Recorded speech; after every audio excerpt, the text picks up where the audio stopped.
भला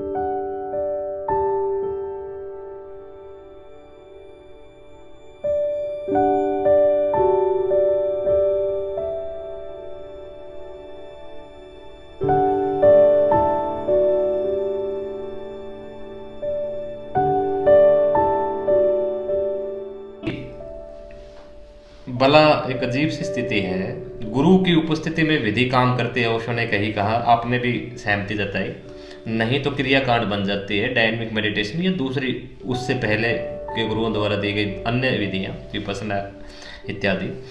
जीवित रहते फिर दूर कैसे काम करती हैं? गुरु पुणे में बैठा है और एक आदमी साधना कर रहा है मध्य प्रदेश में, डायनेमिक कर रहा है, लेकिन वहां पे क्योंकि गुरु जीवित है तो काम कर रही है। काम कर रही है या नहीं कर रही है, लेकिन शायद ऐसा लगता है कि हाँ वो काम कर रही है। मर जाने के बाद भी उपस्थिति आत्मा तो रहती ही है, तो याद करने से जुड़ती है, ग्राहकता पात्रता से जुड़ती है। ये सवाल है, क्या याद करने से जुड़ती है, ग्राहकता या पात्रता से जुड़ती है? तो फिर जीवित रहते ही यही चाहिए। मेरा सवाल मैं समझ गया। हाँ। आपका सवाल मैं क्लियर कर देता हूँ, फिर मैं आंसर देता हूँ। आपका सवाल यह है कि गुरु के जीवित रहते उसकी विधियां भी काम करती हैं और सब काम करती हैं, तो गुरु के मरने के बाद क्यों नहीं करती? गुरु के जीवित रहते अगर हमें उनके प्रति भाव और समर्पण ही काम करता है और मरने के बाद भी ये करता है, तो मरने के बाद समर्पण है तो काम क्यों नहीं करता? मैं इसको क्लियर कर देता हूँ। देखो, ऐसा है कि मैं ये विधि जो योग निद्रा कराता हूँ, वो योग निद्रा विधि कम है, मेरी परिस्थिति ही ज्यादा, मतलब उपस्थिति ही ज्यादा है।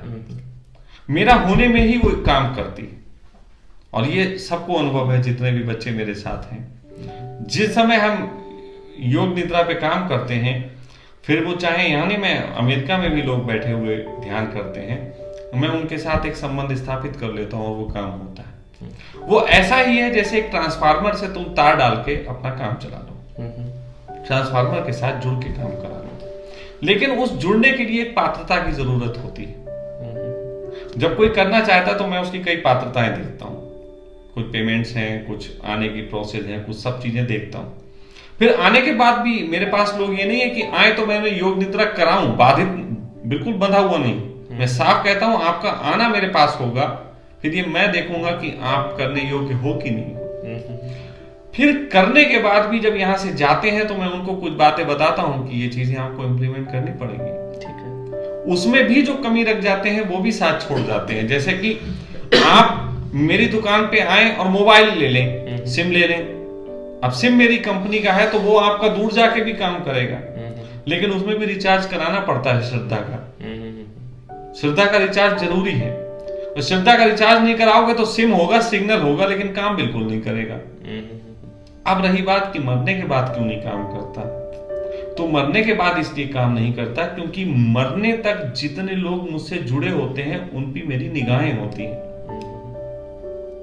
जो लोग मुझसे जुड़े रहे, मैं जीवित हूं, आज मुझसे जितने लोग जुड़ेंगे, जिस ढंग से जुड़ेंगे, उनके प्रति मैं मरने के बाद भी कमिटेड हूं, क्योंकि वो मेरी जो जिसको मैं बोलता हूं इलेक्ट्रोमैग्नेटिक फील्ड, जिसमें मेमोरीज और सब रहती हैं, वो उसके हिस्से हो गए।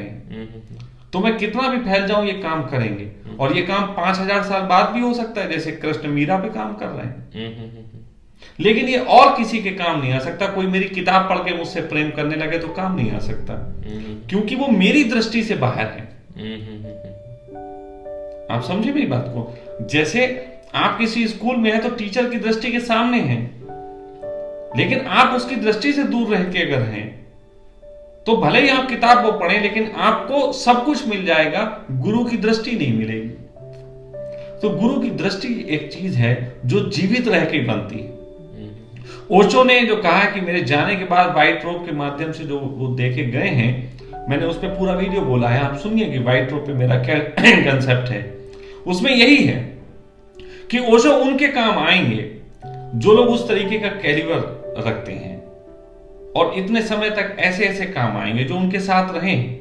अब हो सकता है कि शरीर में ना रहे हो तो पिछले शरीर में रहे, तो वो काम आ सकते हैं। बाकी किसी के काम नहीं आते कि अब कोई नया जाए और वो सब करने लगे, उसके काम कुछ भी काम नहीं आएंगे, किसी प्रकार काम नहीं आएंगे। हाँ, उनकी दृष्टियां पड़ी हो जिन पे, जिनसे उनके हृदय जुड़े हों, फिर वो भले ही मर गए हों, फिर ओशो भी ना रहे हों, फिर वो बाद में चाहे 1000 साल भी बाद पैदा हों तो उनके काम आ जाएंगे। जैसे मीरा के काम कृष्ण आए, लेकिन मूर्ति में उन्होंने अपना सूत्र छुपा के छोड़ रखा था, तो मूर्ति देखी और वो सूत्र एक्टिव हो गया, उसे देजा वू बोलते हैं।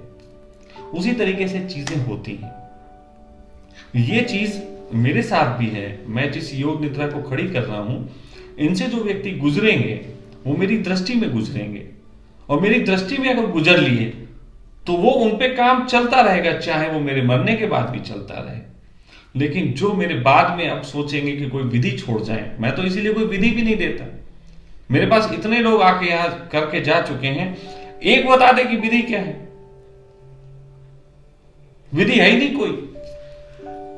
वो तो मैं कुछ बातें तो जो कहता हूं वो एक टिप्सेस हैं, उन टिप्स से आपके अंदर क्वालिटी पैदा हो। जैसे कोई आप ट्रांसफार्मर में कनेक्शन लेने जाएं तो कोई कहेगा तार चाहिए, 2 उसमें रॉडें लगेंगी, एक बीच में खंभा गाड़ना पड़ेगा, तो उस तरीके से एक प्रोसेस बताया जाता है। उसी तरीके से कोई मेरे पास आता है तो 2-4 चीजें मैं उसके अंदर से एक्टिव करवाता हूं। वो ऐसा समझ लो कि मुझसे कनेक्शन होने का तरीका है। जब वो कनेक्शन हो जाता है फिर कोई दिक्कत नहीं है।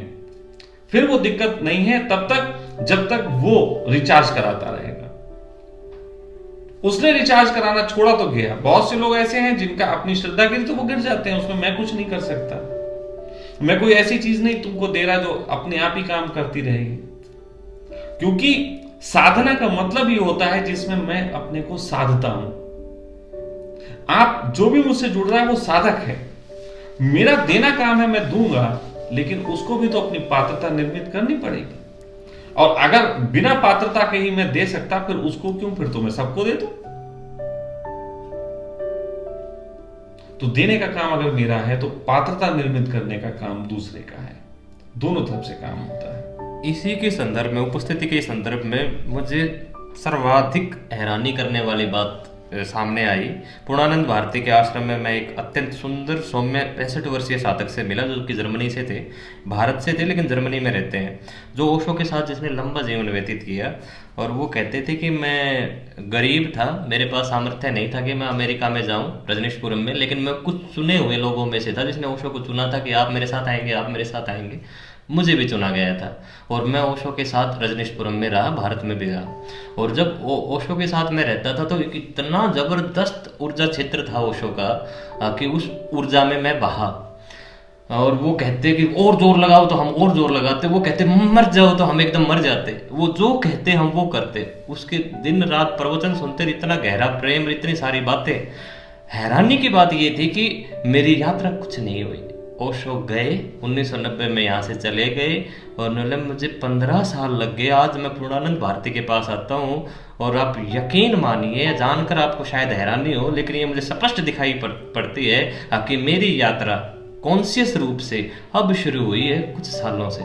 ओशो के रहते तो मैंने कहा मुझे ऐसा कैसे हो सकता है, आप इतने बड़े बुद्ध पुरुष के साथ रहे, आप खुद कह रहे हैं कि वो इतनी बड़ी ऊर्जा थी, और फिर वो बार बार तुम बह रहे थे, तुम सो जाओ और तुम सोने की एक्टिंग कर देते, तुम्हें एहसास नहीं होता कि तुम चेतना को जगाओ। और ओशो कहते नहीं थे कि चेतना को जगाओ, लोग ओशो दिन रात चेतना ही जगाने की तो बात करते थे, लेकिन सुने कौन। देखो, मैं हैरान रह गया कि बुद्ध पुरुष के क्षेत्र में आदमी चूक जाता है, मरने के बाद कौन सी यात्रा शुरू करता है। उसका भी कुछ कारण है, उनको समझ लेना जरूरी है। जब कोई बुद्ध पुरुष बोलता है तो उसकी वाणी में 2 तरीके के स्वर होते हैं। एक करुणा का स्वर होता है, जिसको माधुर्य बोला जाता है, जो मीठा स्वर होता है, जो प्रेम का स्वर होता है। और उसी के साथ ही साथ जुड़ा हुआ एक स्वर होता है जो करुणा का ही शार्प रूप होता है। इसको मैं ऐसे बोलता हूं कि जब कोई बुद्ध पुरुष बोलता है तो उसकी वाणी में शार्पनेस भी होती है और माधुर्य भी होता है। ओशो को तुम सुनोगे तो ऐसा लगेगा क्या मीठा बोल रहे हैं, और साथ साथ ये लगेगा क्या तीखा बोल रहे हैं। एक ही साथ 2 बातें लगेंगी। तो जो लोग अपने जीवन में प्रेम से भरे होते हैं, या उसको मैं अगर कहूं कि प्रेम से रिक्त होते हैं लेकिन प्रेम की चाह से भरे होते हैं, ऐसे लोग बुद्ध पुरुषों के पास प्रेम में पड़ जाते हैं। बुद्ध पुरुषों के उनके ऊपर वो माधुर्य तो बहुत काम करता है प्रेम की तरह, और उस माधुर्य के लपेटे में वो लोग उनके लिए सब कुछ करने को राजी होते हैं, लेकिन अपने बुद्धत्व से चूक जाते हैं। ये है कारण। लेकिन जो लोग उनकी चोटों को सहते हैं, उनकी चोटों को समझते हैं, वो लोग माधुर्य से तो भरते हैं, लेकिन अपनी चेतना को खड़ा कर लेते हैं, और ऐसे लोग जीवित रहते ही बुद्धत्व को उपलब्ध होते हैं।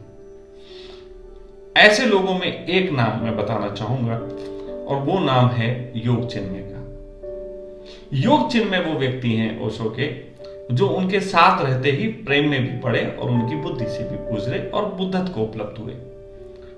लेकिन योग चिन्मय उपलब्ध हुए, वही बात फिर वहां पे भी आएगी कि पाना एक चीज है, देना एक चीज है। देना उनको नहीं आता। वो आज भी उनके पास लोग जब जाते तो वो डायनेमिक को कुंडली बोल देते, बाकी उनको कुछ नहीं आता। आज भी जिंदा है योग चिन्मय। हाँ, वो अब कहाँ है मुझसे मत पूछना, मुझे कुछ नहीं पता अब कहाँ है, लेकिन सुना है जो लास्ट टाइम में किसी ने बता रहा था कि शायद इस समय गोवा में है कहीं। खैर, तो योग चिन्मय उनके साथ रहे हुए व्यक्ति वो हैं जिन्होंने ओशो के माधुर्य को कम और ओशो की शार्पनेस को ज्यादा सुन पाए। मैं भी बोलता हूं तो मुझे गौर करो, मेरे बोलने में एक तरफ मिठास भी होती है, दूसरी तरफ एक चोट भी होती है। इसीलिए मुझे दोनों, देखो एक मिठास है वो जो प्रेमी होंगे उनके हृदय को छुएगी, और चोट जो है वो जो बुद्धिमान होंगे उनको छुएगी। तो दोनों तरीके के लोग मेरी तरफ आकर्षित होते हैं, लविंग भी और बुद्धिमान भी। लेकिन मेरे पास आने के बाद ये मेरा फर्ज है कि मैं तुमको किस ढंग से ट्रीट करूं। अब जैसे दिव्या की बात करता हूं, मेरे निकट सबसे ज्यादा की दिव्या है। अब ये मेरे प्रेम में इतनी है कि इसे अपने पाने की कोई झंझट नहीं है, इसे मतलब पाना ही नहीं है। यूं तो ये बहुत ऊंची स्थिति है, लेकिन फिर भी ये अवेकनेस को चूक जाती है ऐसी स्थिति में। अब एक बार इसने ऐसे ही कहा कि मैं तो आपकी मूर्ति बनवाऊंगी। कहा इसने 3-4 साल कि मैं आपकी एक मूर्ति बनवाऊंगी। तो मैंने इससे कहा, मैंने कहा पागल, मूर्ति क्या करेगी बनवा के? मूर्ति तो मरे हुए लोगों की बनती है। अच्छा, बोले मरे हुए लोगों की बनती है? हमने कहा हाँ। तो बोली फिर मैं नहीं बनवाऊंगी। हमने कहा क्यों? मेरे मरने के बाद मूर्ति नहीं बनवाएगी? तो कहने लगी कि आप जब मर जाओगे तो मैं कौन जिंदा रहना चाहूंगी, मैं भी मर जाऊंगी। तो मैंने इससे कहा समझदारी तो मैं मानूंगा इस चीज में कि यदि मैं गया और उसके बाद तेरा कोई भी जीने का भाव नहीं है और उस भाव के तहत तेरे प्राण निकले, तो ये जागरण है कि गुरु गया। हुआ है ना दादू दयाल के बाद रज्जब के साथ हुआ कि दादू दयाल के जाने के बाद रज्जब जिंदा नहीं रहे, उन्होंने अपने एक लंबे समय जिए लेकिन मरे हुए ही जिए। तो इस तरीके की चीज अगर होती है तो बेहतर है, लेकिन अगर मेरे जाने के बाद तेरा हार्ट फेल हो गया और तू मर गई, दुर्घटना हो जाएगी, तो ये जो है जागरण से चूक जाना होगा। तो पूरी जिंदगी मेरे प्रेम को तो जी पाई लेकिन जागरण को नहीं छू पाई। अब ये मेरी बड़ी रिस्पॉन्सिबिलिटी चलती है कि जागरण भी छूना चाहिए, क्योंकि स्वाद नहीं पकड़ पाए तो गड़बड़ है।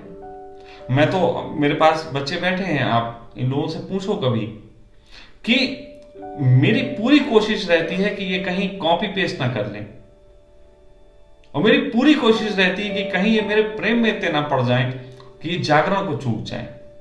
तो ऐसी अवस्था में मैं कभी कभी इन पे प्रहार करता हूं, कभी कभी तीखा प्रहार करता हूं, वो करना पड़ता है मुझे। तो अब ओशो के साथ देखो, क्योंकि वो एक बहुत लंबे आयोजन में थे, तो हर एक के साथ वो इतना टाइम नहीं दे पा रहे होंगे जितना शायद मैं दे पाता हूं। इस वजह से वो जो दुर्घटना घट गई। लेकिन जाने के बाद आज अगर वो कहें कि मेरा अब थोड़ा थोड़ा जागरण आ रहा है, तो मैं उनसे यही कहूंगा कि जितना जितना ओशो से प्रेम छूट रहा है उतना ही उतना जागरण आ रहा होगा। जहां पे अभी भी ओशो का प्रेम बाकी है वहां पे अभी भी बेहोशी है। अगर वो मेरे पास आए, कई बार ऐसा होता है कि लोग ओशो के प्रेम में होते हैं, मेरे पास आते हैं, तो मैं ओशो की, फिर तो मैं शब्द बोलूंगा तो गंदा लगेगा लेकिन कहना ही पड़ता है, फिर तो मैं ओशो की मां बहन कर देता हूं। लोग कहते हैं यार अजीब आदमी हो, एक तरफ बुद्ध पुरुष भी बोलते हो, अब हम आपके पास आए आप ओशो के खिलाफ बोलते हो। तो मैं एक ही बात कहता हूं, मेरे मोहल्ले में एक पागल था, बच्चों को टॉफियां बांटता था, मैं हाथ बढ़ाता था तो मुझे डांटता था। मैंने पूछा कि हमेशा बच्चों को टॉफियां बांटता है, मुझको क्यों डांटता है?